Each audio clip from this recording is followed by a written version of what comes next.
Hanap kayo mga katroopers ng ganito leather.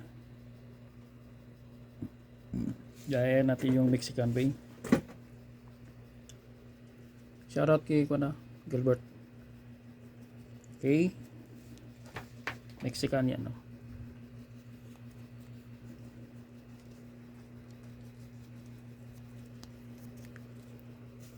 Mexican.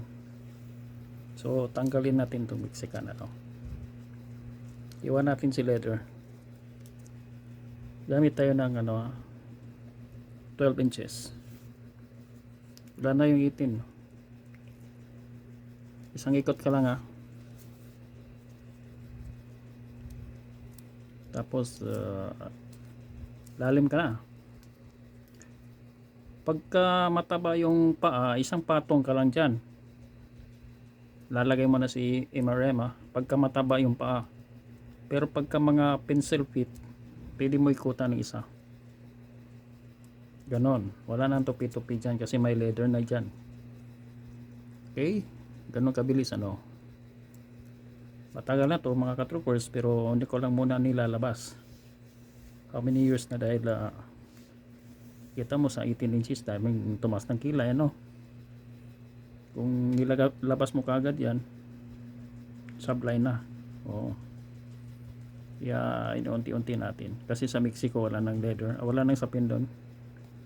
Unti-unti tayo mga katroopers. Okay. Maganda yung may pagkit dito para sumispa-sipa yung maganon-ganon yung nandiyan pa rin yung di ba? Ganun pa rin, walang nabago diyan. Ganun lang. Oh, nag lang tayo, nag 12 inches lang tayo mga katroopers. Hindi ko pa to nilalabas sa mga katropa lang natin to. Bahala na kayo diyan. Bahala na kayo sa sinta. Iganon nyo ba? Walang problema yan. Palit na lang kayo ng Okay. 12 inches. Pero lang. Yung hanap kayo ng yung malambot talaga. Ito manipis lang to.